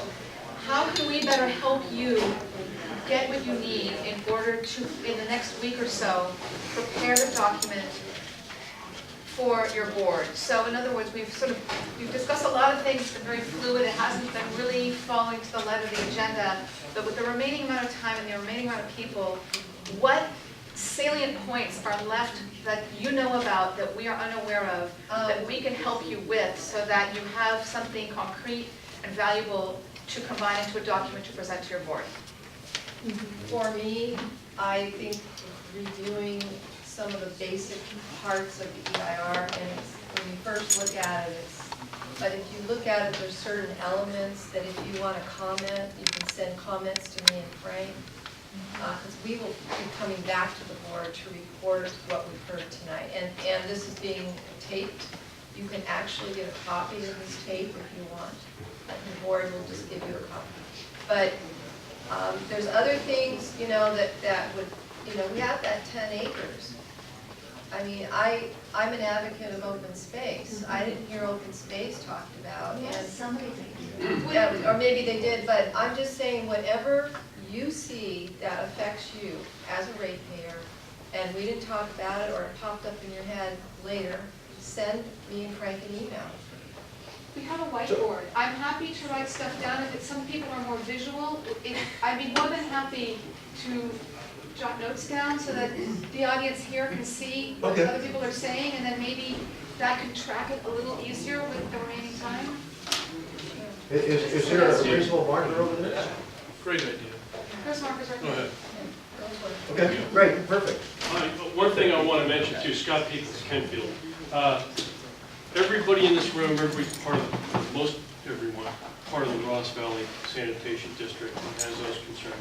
Supervisor Katie Rice has a community meeting on April 26th at Basage School, from 10 to 11:30. It's a Saturday. And she's obviously a representative that Ross Valley Sanitation geographically involves and many of Kentfield's residents. And Larkspur, your representative is Mr. Kinsey, I believe. But I think the proposal plan for Larkspur Station Area proposal takes in parts of both Supervisor Rice and Katie's districts. I think it's very important she'll be there to speak with anybody that attends a meeting, as well as having Brian Crawford, Director of Planning, present there for technical questions. And I think it's time that technical questions come about and that all the supervisors are made aware of the overriding interest and concern for high-density housing and the Larkspur Station Area proposal, whether it's in Katie's district or not, which I believe part of it really is. So please think about, please attend. April 26th, 10 to 11:30, Saturday morning. Thank you. So, and Frank, if I could follow up that announcement just to say, There's a whole listing that some of us have compiled of events that are coming up around the bigness of the EIR, not just what you're dealing with as a sanitary district, but meeting schedules, meetings like Scott just mentioned, and some of the talking or writing points around the bigness of the EIR. So I've got maybe 3 or 4 of these copies, but I'll be here to take names and addresses or names and email addresses at the end of this meeting if you want to give me your card or an email address to make sure I can send this out electronically. And yes, to know tomorrow night the City Council is meeting, the Larkspur City Council at 6:30. So there will be a public open time like tonight you had in your meeting that you could comment on this. Is the EIR on their agenda, do you know? It's not on the agenda, so you have to be there for the 15 minutes of public open time, and depending on how many of you are there, either you have a maximum of 5 minutes if there's not many people there, or otherwise use that 15 minutes to express as many points of view as you can. Okay, thank you. Yes, yes. Linda Swanson, Larkspur. Is your executive summary document available on your website? There weren't enough apparently to go around. Okay, now you have to remember, it's Larkspur's executive summary. Oh, it's Larkspur. And that's all we have. We, you know, we Yeah, that's printed out for tonight's meeting. It is available on Larkspur's website, right? In the public library. Yeah, copies. I Okay. know how to get it now that I know what it is. I thought it was there. So, now remember our 10 acres down there, what the stationary plan calls for is up to 250 units on our, but it's not 10 acres, it's on our 6 acres, which is the equivalent of about 40 units per acre. 250 units would be the equivalent of about, what, a little less than 1.5 wind cups on our 6 acres down there. So envision wind cup going over to our 6 acres of land that the Ross Valley Sanitary District owns. I mean, that's the kind of impact it's going to have in the Larkspur Landing area. I know above our property there are some affordable homes. No one's talking about the impact of a higher development it's going to have on their views, on the building, there's a lot of impacts that need to be addressed, and hopefully we're going to get these impacts addressed when we contact the city of Larkspur, the consultant that's doing the environmental impact report. How many acres is Wind Cup? Wind Cup is 4.5 acres, 180 units. We're 6 acres with 250 units. Is that assumption based on selling? No, nothing to do with selling. This is just their plan. Remember, this is not our plan, it's their plan. Frank, Yes, did please. you tell me it's 382 units that ABAG is required for Larkspur? Did you tell me that? No, the ABAG's numbers for Larkspur are... 132. Are 817. Yeah. 807. 817. 1999 to do, I just got this out from the IJ. 1999 to 2000 to 2006, 303 units. From 2007 to 2014, 382. And from 2014 to 2022, another 132 units. Now, I think the 83 or 84 units of Rose Garden counts towards Larkspur's numbers. Wind Cup is not Larkspur, it's yes. What happens if we ignore ABAG? I'm sorry. What happens if we ignore ABAG? Okay, we just need your name and your town. I'm sorry, Desperate is with Larkspur. Okay, so, it's gonna be interesting. I don't know what's gonna happen about ignoring ABAG. In Fairfax, Fairfax approved ABAG's quotas, and a number of us ran a referendum very recently in Fairfax. We gathered over 1,000 signatures in 12 days from people who said, no, we don't want to do this, or if we're going to force it, we at least want to have a vote on it in our community. Right now, the Fairfax Town Council is addressing the referendum, trying to see how they can get around it. But, they're saying ABAG is requiring us to do this. Well, I'm not sure that ABAG has the law behind them and the ability to mandate a city or a town with X amount of units. About half of the cities in California do not have approved housing elements, so it's not as if that, you know. Really? City, Really? You can withdraw from it. city, yeah, Well, cities. that's not our issue tonight. Yeah. I'm just trying to ask a question. This is a good question, Yeah. because on April 26th, Supervisor Rice, that's a question that should be brought up to Okay, she, as okay, well as the other that's for the, supervisors. that's a You different. can withdraw, and maybe Marin County should consider being with Okay, that. please, that's not our issue tonight. No. Well, we're gonna try to focus on the land and the capacity, that's it. Anything on land and capacity? Yes. Please, back to Edie Willard again. Capacity question. So from what you said, the capacity numbers were produced by the consultants hired by Larkspur to develop the DEIR.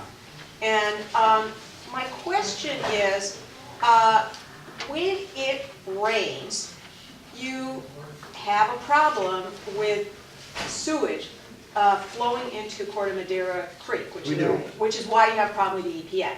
Yeah. So when Maricela came to our KWPOA board meeting recently, we asked her, well, what happens when it rains if you've added additional capacity to the system, I'm sorry, additional demand onto the system, and there's more stuff in the pipes, doesn't that potentially cause more spills?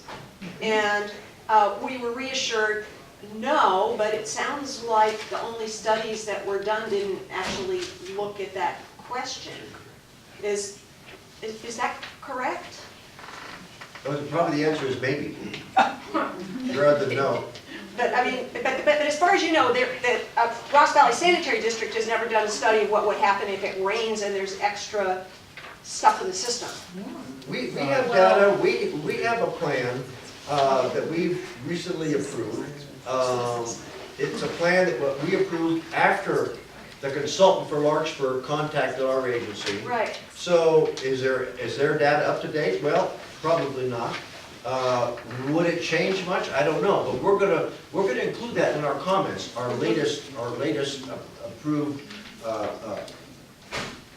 sewer plan. Greg looks like he has something he wants to say. Well, I think in the context I've heard it discussed, the emphasis has been on the point that when you look at what we call dry weather flows, the wastewater that actually comes from a new building or a collection of new buildings. And when you look at that in the context of the demand that's put on the system during wet weather flows, again, that's, if you put the improvements in place for the system to handle the wet weather flows, it's highly likely that the incremental dry weather flows of some amount of new, some specific development is going to be handled appropriately because you've put the system into place to handle 40 or 50 million gallons a day, when the normal flows, if we didn't have all this unintended stormwater coming into the system, would be maybe a tenth of that. So the context I've heard it put on is that if you fix the system to handle wet weather and actually stop putting so much stormwater into the system, you may have capacity to handle any of this future development, but we haven't done that. But the premise is that the system's fixed, which I know you're working really hard to do, Right. but we're not there yet. Correct. So if this new capacity comes on and the system isn't fixed yet, are we putting more into Corte Madera Creek? That's what I just asked at a board meeting. What's the answer? What did they tell you? So the districts, just to be clear, the last comprehensive, what we call a hydraulic evaluation of the system, where you actually model the system and see how it handles the flows in real time, so to speak. That was the most recent totally completed one was in 2006. And it was done, it's what's referred to, sorry to give you another acronym, but that's what's referred to as the SHECAP, Sanitary Sewer Hydraulic Evaluation Capacity, something like that. So we are in the process of updating that analysis right now under, we literally just this month have finished the most recent flow monitoring study, where we've had 20 to 25 flow stations out in the system throughout January, February, and March. Unfortunately, we didn't have of course, a normal winter here. So we were able to monitor the significant storms that we did have during this last winter. It's going to be several months for that data to be downloaded and evaluated. And then it's going to be probably several months more than that before it's put into an updated hydraulics model of the system. And that will be probably the soonest that we'll be at an opportunity to actually evaluate on a system-wide level any specific questions about, very basically impacts. I don't want to speak to the meaning that draft EIR's analysis. They did not try to evaluate our whole system. They just looked at the station, the stationary plan, Larkspur Landing area. So there is more information coming. And I hope that made sense. Thank you very much. Okay. I think the kinds of issues that we're going to have to address by next week and get back to the city of Larkspur is any new development that's going to occur, we're going to have to look at issues like dual plumbing, so that the toilet systems can be flushed with treated wastewater. We're working on a program now with Central Urban Sanitation Agency to treat the wastewater to a higher level so that water can be moved around and could actually be used for flushing toilets. Embassy Suites Hotel and Autodesk in Santa Fe, both those flush all their toilets with treated wastewater. So those are the kinds of things that I think whatever level of development is going to occur, they're going to have to be looking at and requiring and conditioning the development. Those kinds of things. Gray water systems. I mean, this is a new world out there, and it's time that we step into the 21st century and not just think you're going to get plenty of water in your toilet, you're going to flush it, and it's going to go down the street into the sewer system, and it's going to be treated, and everything's going to be okay. We have to change our thinking here, but there's a comment. This right here we have here. Yes. Yeah, I do. Just to Laura, name it. I'm from Larkspur again. Okay. I just want to say for the record, we're all here, and we have all these people attending a committee meeting just because we don't want high-density development. So whatever you can do to make sure that doesn't happen, we'll be happy to hear it. And you have two opportunities here. One is to stop development on your own property, and the other is to comment on the imprudence of the plans for the rest of the Larkspur Landing plan. And if you can do that for us, we're going to be very happy with you. And we will vote for you Yeah. again. Back with the break. Yeah, you mentioned the possible effect of the views, if that piece of property was developed to the max of 250 units and so on. And I concur completely there. You have on one side the Brickyard, okay, that's an historical building. You have just up the street there, the superintendent's house, also on the historical records. So I'm just thinking, what sort of cultural impacts would there be if a developer was going to come in there and put all this density in there? Would that detract from our appreciation of these cultural resources? Quite possibly. And the other thing is that when that property was, or that whole area was basically redesigned, from the Dirty Harry days, if you guys seen that movie, just ponds, and the old gray wacky, gravel treatment plant. But when in the late 70s, the Citizens Committee of Larkspur got together and thought up a plan. It actually was a very good plan. And I talked to somebody who was on that committee, and she said that pretty much the citizens decided what they wanted and then went to the Larkspur, and then Larkspur talked to the developer. I think it was Verona Pacific was the name that she gave me for the developer. But the developer did pretty much what the citizens wanted, except he wanted to include more area back up against the hills to the, on the San Rafael side there, so that you could get more density. And those were where you see the highest buildings. But the whole thing was designed so that views would not be impacted throughout the place. And so that's why when you come in, from 580 on the east, there's such a glorious feeling. I mean, you say, this is Marin, you know? Yeah. It's an adroit blend of open space and structure, you know, and so easy to mess it up, is all I can say. It's beautiful now, it's so easy to mess it up. Thank you, thank you. Yes? Yeah, David Bear from Larkspur again. I just want to say I spend a lot of time right there. It's directly adjacent. There's a cooperative preschool. I work 2 mornings a week, and you know that's our babies right there. Sure. But you know, obviously we share that with everybody. But I mean, the town of Larkspur donated that land where this historic quarry shack is. I know serves as cooperative preschool, and I mean it's just that leadership back then in '84 to donate that land for that awesome community serving low cost, preschool is an example of something that where, the current sanitary board can that can have that enduring legacy, that they can be the ones that preserve the land and, really gave something that's, continues on for generations. I mean, there's so many different opportunities out there that really serve Larkspur in contrast to this opportunity site 5, which is really just kind of an Orwellian, opportunity for large, Wall Street backed developers to put in, essentially, really dense rental housing, like a Wall Street rent extraction scheme, just like Wayne Cup. So I think this is a real opportunity for the Ross Valley Sanitation Board to really cement their legacy and to really give something that people will remember, just like the preschool there is directly adjacent to it. You're here. Thank you.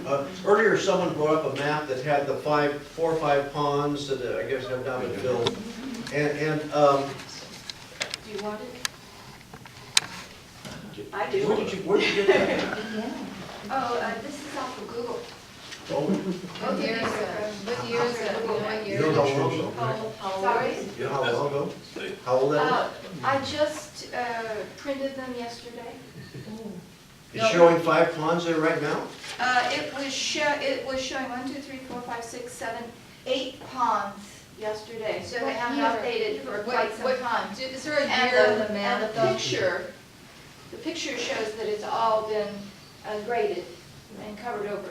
Well, what's the year? Yeah, that was 2 years ago. Those ponds haven't been there for 2 years.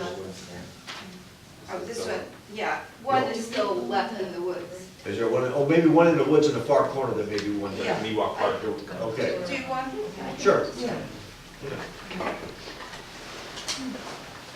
Thank you for that on the preschool, I didn't know that. Good information.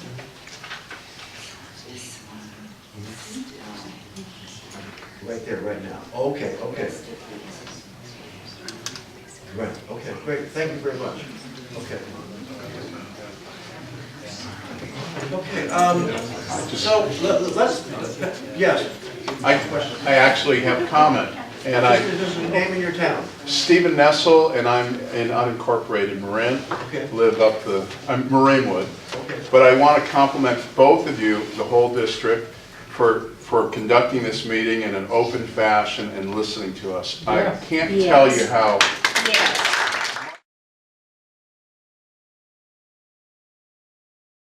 people representing us, so thanks. It's refreshing. Yes, Yeah. thank you. Thank you.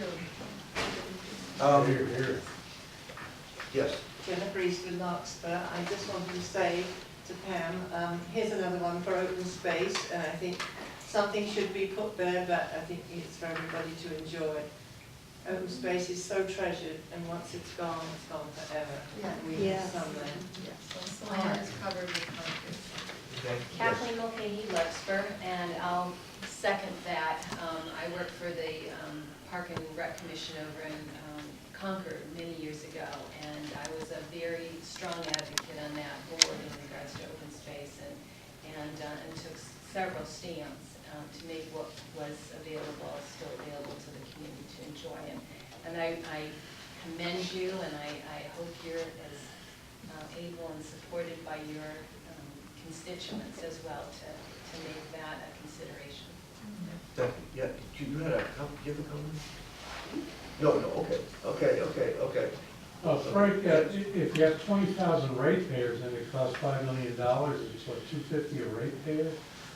I think in a place that Ross Valley is in Ross, you somehow or another get this picture of some very well-heeled people up there in Ross. I mean, paying some multiples of $5 million for their home up there. So I think perhaps what you could do is float the idea, there's another idea, is to float let's put a fund together, or maybe Let me tell you what's happening right now. We have a notice out to people that their rates could possibly go up to from $638 to $909 over the next 5 years. But that, You know, where I live, we had our rates go from $450 all the way up to $1,400. And that's what we've had where I live, to deal with that plant out there by Cavallo Point, which has gone under. So we have to rebuild the plant. It's our cost. So I say 250. I'm talking Tam Valley is not as well heeled as the people who are living in Ross and Kentfield. So I think that, what I'm saying is not, I'm saying a volunteer fund. You could set up a 501 something fund that these wealthy people could put their name to and thank you. But you have to remember that not everyone in the Ross Valley. I'm saying voluntary, Yeah, okay. but provide moral leadership. Yes. That's Okay. There's a lot of folks on fixed income here in the Ross Valley. I'm saying So, voluntary. You know, don't think that we're all wealthy. No. I'm saying Okay. voluntary. So Pam and I are going to take this back and kind of try to zero in on some of the issues that we need to get before our board. We've got a person there that's taking some notes for us, right? And I want to add in the record, when do we need to notify Larkspur if we want an extension? Is I there, don't know the answer to that. so I can we, find can out. staff make sure, Yeah. so if we want to extend it to get feedback, I don't want to wait till last. Okay. Could you tell us who's running for the board? Oh, that's got nothing to do with tonight's I meeting, know, please. but No, we can't. We can't. You're gonna get a ballot in the mail and you can read who's running. I mean, that's not what we're about tonight. Yes. Robert Milner, Larkspur. One of the big differences of Marin compared to the rest of the state is we have so many districts of everything, school districts and sanitation districts and every kind of district. I don't know how many sanitation districts there are, but there's I think 11. a lot. And they could all be combined into one, but the reason they aren't is because everybody wants local control. We want local control, and you guys are our guys.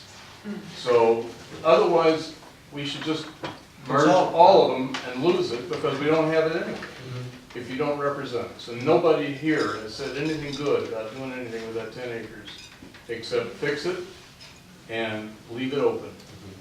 Or if not leave it open, use it for community values and stuff. Thank you. So, Pam, let's we've got to give. I mean, another thing that really wasn't discussed was. Speak up, please. Affordable housing. So, Well, I don't. Is the stationary plan? They're not really. I don't think on our land they're Any affordable housing. considered, I don't think they consider affordable housing. But that's another thing out there floating. Well. in the traffic. Okay, so we're going to make a recommendation to our board. We've talked about the possibility, Pam has mentioned, of hiring a consultant. I get concerned about hiring consultants all the time. We pay these consultants all this money. I think we can kind of zero in really on the issues here. And get a well-documented and coherent letter to the city of Larkspur, asking, number one, for additional time to address the draft EIR. And at the same time, point out some of the issues that are impacting us with the stationary plan, the capacity issues. What kind of conditions should we put on any kind of development that's occurring in the Ross Valley Sanitary District, from dual plumbing public buildings to all kinds of things that can be done. We need to address the toxics on our sites. We have to let the city of Larkspur know what's there, what we're dealing with, the potential liability that we're facing. What else? Well, we didn't talk about endangered species. I mean, I don't know how well they, observed, and I looked at the report to that degree, but we didn't talk about that. So I think that doing this extension, I can pick through it really a lot more. I can give up a consultant, if you really I feel mean, that way. I'm not sure we can get a consultant on board that's gonna be able to delve into this, go through the so-called process to date, and then try to come up with some national statements for us. I think we as a board can do this as well with our staff. We have excellent staff, and we can address the If we have issues. staff to back us, because there's gonna be some information that we're gonna have to pull. Yes, Okay. as far as composing All the right. comment letter, absolutely. Okay, some of the questions we do have. Okay. Frank? Yes. Can I comment on Please. on the consultant? I'm a public servant, so I work with consultants a lot, and I gotta say that no one knows the system better than staff. And to bring in someone on board at very short notice and expect them to pick up all the historic knowledge, all of that, all how things work, and write something that Larkspur can actually use, or the DEIR authors can actually use, is expensive, and you end up spending a lot of time managing them anyway. So to assign a staff member a couple of weeks, or however long you think it's going to take, to really focus on that, I think is probably money better well spent, because they're in-house, they know where to get the answers, they have a sense of how things really, really work. So I vote for if you can possibly manage. And frankly, Yes, Joe? frankly, Frank, I think what you need as well is a land use attorney who specializes in this kind of law, because you have to know the nuances and complexities of the law, and given the amount of time that is left to respond to the DEIR. So you can look at this in one of two ways. You can hire a consultant, you can hire a land use attorney who can and both can analyze this and determine what the impacts are, how they're to be mitigated. Or you can just go with what the public consensus is, which is, since this is not a mandatory plan, we don't want it, and end the story there. Okay, we have a law firm that, But they're racking up $1 million bills every year. I understand, they are. But, you know, they have expertise in everything from land use to criminal law to et cetera. Criminal. That's a very good idea on a land attorney. Yes, it I like is. that. So maybe we can do that. I like my second point better. Which is avoid the legal expense and just gift it to public space. Yeah. Yes. Okay, quick. Yeah, Dave Grady again, Larkspur. I just want to say, and you're responding to a consultant, ABAG paid consultant, EIR, so hiring another consultant, anything to do with planning, again, they're going to be risking their career if they go against the ABAG agenda. So, I mean, let's be real here. I mean, no planning consultant is going to step out of line to this top-down ABAG agenda. Because what you're hiring is a hired gun. Here's the result, get to it. That's how they work. You know what happened at the county level with consultants. Right. Go ahead. In Nevada, we hired a consultant, that the consultant was the one that created the plan for the high-density housing, all grouped together within a half a mile on Nevada Boulevard. They gave us headaches that we had never imagined that we might have. So I don't think the consultant is, I agree. Because the consultant could address the draft EIR, and so could the land use attorney relative to the property outside of Ross Valley Sanitary District's ownership, because you still have to address that. Yeah. But in terms of just the property that the district owns, it's up to you what should be done with it, and it's the public's recommendation, nothing. Nothing should be done with it other than perhaps clean it up under an EPA order and make it open space. Yes.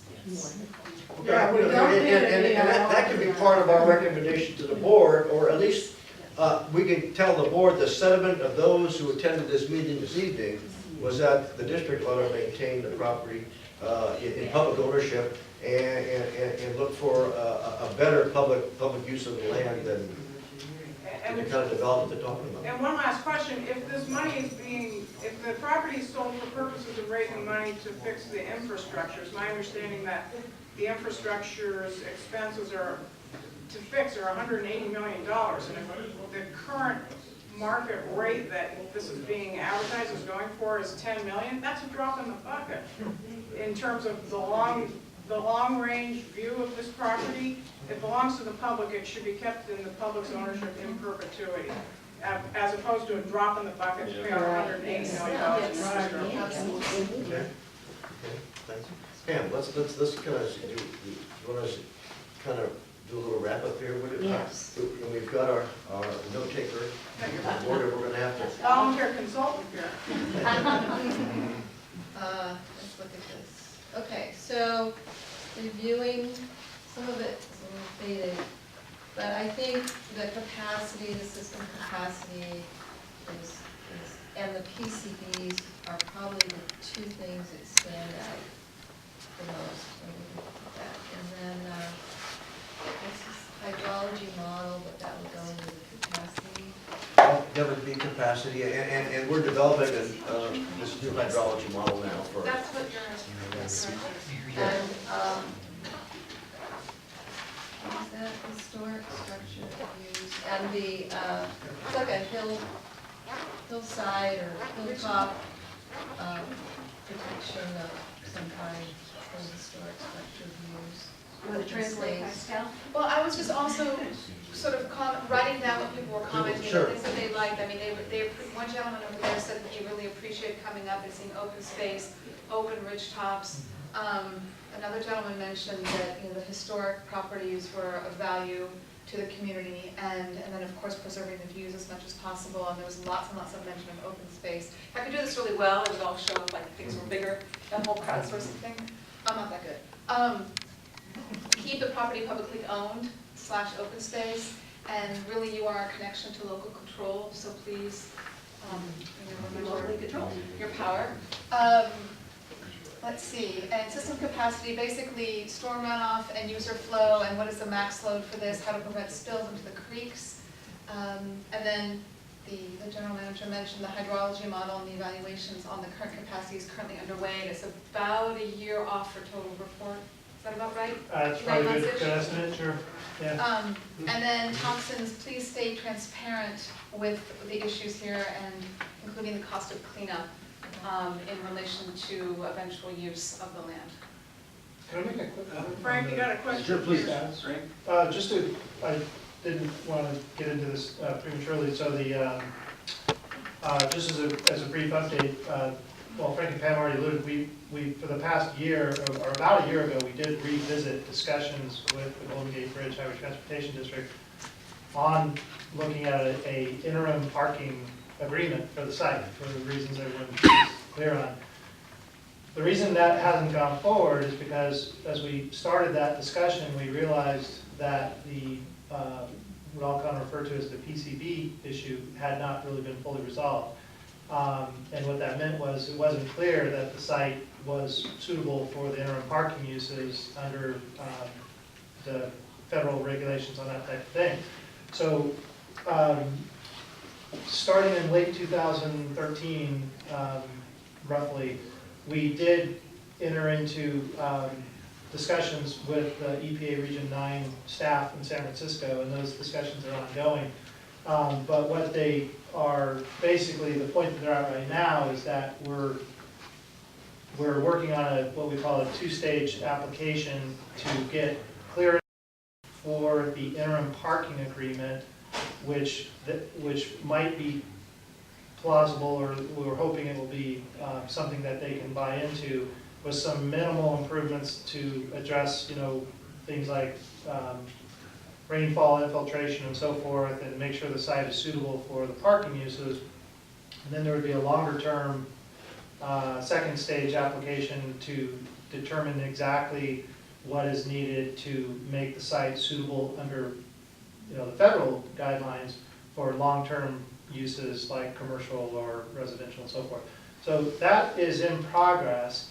How many acres, sorry, how many acres is that? Well, it addresses the site. It addresses the entire 10-acre site. We don't subdivide it in discussions on the site. It's just, we address the whole site. So the other thing for everyone's understanding is, I know the term PCBs and toxins are thrown around fairly loosely, and if it's of any benefit, we're not talking about the most common types of PCBs, which are your liquid PCBs from transformers and so forth that have been, you know, a problem. And these are a problem, but what they are, if anyone's interested, is this is a solid particulate that is bound up in old paint. The paint was applied to concrete in the old wastewater treatment plant. When a portion of the demolished concrete was used to level some of the sites, that's what was left there. So these aren't soluble, they're not transportable, they're not bioavailable. They are bound up in the paint, which is bound up in the concrete, which is under the dirt. So the technical details of this were exhaustively studied during, unfortunately, in a sense, during the legal battles with the developer that led to the settlement. So there's a tremendous amount of technical work that has been done on the site related to the PCB issue, but it generally has not been out there yet because it was part of the legal proceedings on settlement. All of that information, however, and the district spent a tremendous amount of time and money doing those studies, and they are all, the results of that are what we are utilizing in our discussions with the EPA staff. So there's a fair amount of already completed work out there, and we are expecting, based on their comments to us, we are expecting some kind of feedback from EPA on our application. We would have expected it by now, so I'll say stay tuned. Hopefully it won't be more than a few months, but it is a federal agency and they move at their own, at their own pace. But that is where things stand at the moment. We are trying to get clearance for the near-term parking uses and then get guidance and a clear path on what actions are required for the long-term clearance of the site. So that's just some updates on that activity. Okay. Gentleman back there. Yeah, I had a question for you. As far as these upgrades are concerned, you talked about $100 million and works that are going to have to take place. Is that part of the $17 million project at San Anselmo for the overflow, the flood control system there? That's in addition to that?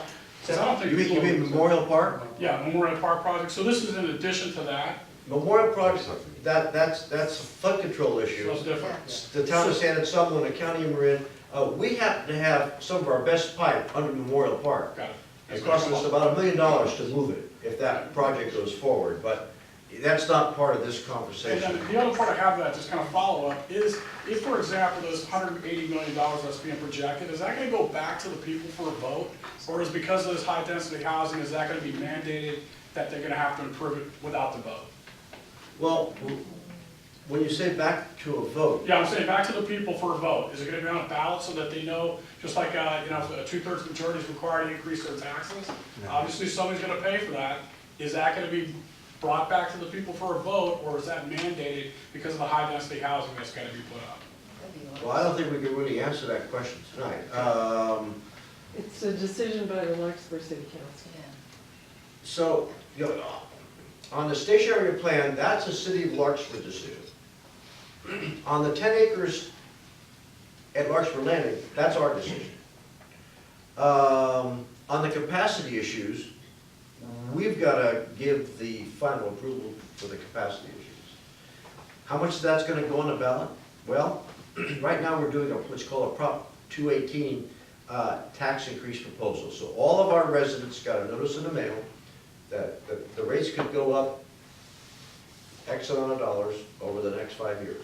If they object to that, they have to put their name, address, parcel number, sign it, and say, I'm opposed to this rate increase. They have to send it to us by, I think, May 21st. That's probably about the closest it's going to come to a vote. It's a Prop 218 process. It's really not a vote. It's a Prop 218 process. The only agency that you mentioned was EPA. What about the Regional Water Quality Control Board or whatever? They're the state ones board. who have a cease and desist order against us. Right now. Right now. Okay, so you don't We're dealing have. with them on a regular basis. They're the people. Okay, so then the EPA is in addition to them. That's on our 10-acre piece of land that has toxics on the site. Oh, okay, okay, Different. yeah, okay. Yeah, hi. Okay, Sid Baskin, just your name and your community, that's all. Your town. Sid Baskin, San Rafael. Okay, thank you. Lucas Valley. I just wanted to ask you a question. We've talked about the PCBs and the toxins. Is the contamination really pretty much limited or to the PCBs, or there obviously must be other significant toxins in there, or is there not? Is it? My understanding, it's a very, it's much more I mean, I'm not an expert on it at all, and we've been trying, there's literally a fairly good sized stack of technical work that's been done. The primary concern remaining at this point is the solids PCB that I was describing a moment ago. Okay. So, yeah, because it seems like it could be far more extensive.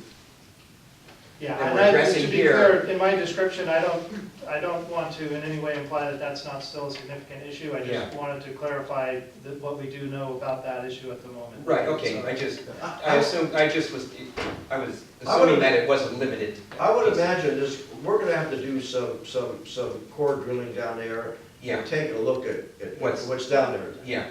So it could be I have a question that is, maybe Steve over there in the corner could help me with. I know out in Marinwood from the dry cleaner that was there for 40 years, that benzene seeped into the soil. Not benzene. What is it? Methyl ketones? PCE. Yeah. Am I correct in understanding that whatever it is that did seep into the soil traveled underneath 101 is now underneath Silvieri Ranch? It's on the border of. No, but how do we know the same problem is not happening where on the 10 acres? Well, we need to know if there's aquifers there, and water that may be underground streams that may be passing through and washing out. We don't know that. So given this, you suggest that a study is necessary. So if a study is necessary to determine if that's the case or not, it would seem to me that it would be premature to go ahead with any plan for development on the 10 acres. Yeah, up in Marinwood, the contamination from the dry cleaners up there really wasn't even identified or disclosed until we got down the road further on the thing. Originally they said there was some contamination, and then there is some benzene that's been detected in the environment there, but that they don't know where it's coming from. But the fact is that just recently you find out there's a plume that's approaching the wells and where they get the water for the workers and feed the cows out there over in Silvieri. They're on the other side of the freeway. We could have the same thing happening with the 10 acres at Larkspur Landing. Yeah. Well, we're gonna find out. Yeah. It's a different kind of a contaminant. I know. Much different than yes, please. I appreciate the clarity on the PCB specifics. I just want to note that though, that it sounds like this worst case scenario, $5 million remediation, removal of soil, is based on a housing use. So if we can eliminate the housing use, it sounds like remediation can be perhaps simplified, and also legal liability could also be sort of put to bed. That's alternative. Is that true though? If it's not housing, the remediation becomes much simpler. You said there's people parking, there's still remediation. I don't know. I wouldn't want to try to comment on it, honestly. I'm not sure. I think in general, levels of use relate to the remediation. So for example, if you're going to be growing crops and eating them, or you're going to be human contact with the soils, all those sort of obvious things. But I'm not qualified to. I really don't have the background to comment on it. Should that be addressed in the EIR? Yeah. Yeah, maybe it should be. Maybe that we should be asked. Certainly would support what kind of alternatives might be available. Sure, Yeah, sure.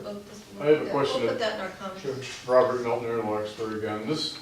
There seems to be something that's adding up, and someone brought it out already. There's a stack of technical documents that were done, the studies done in relation to the lawsuit, and yet the environmental impact report, the draft, as someone's pointed out, says that this site is just fine for housing.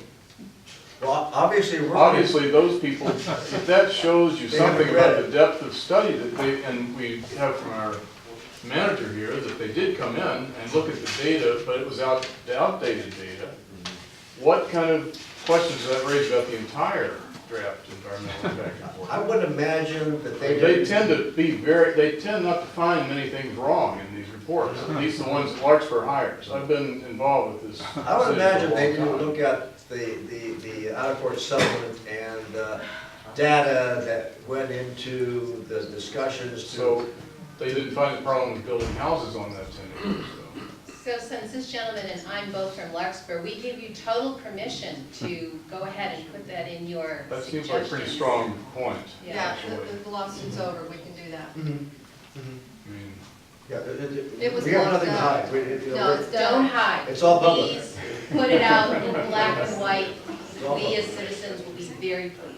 these guys didn't look very hard to find problems.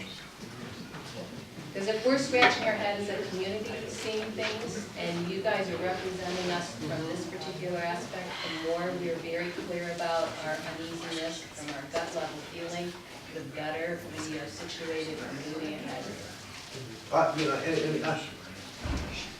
and your Larkspur City Council is gonna pay attention to you. Oh, we're there too, believe me, we're all over, but you guys are this one nugget, but another nugget Sure. to this big puzzle.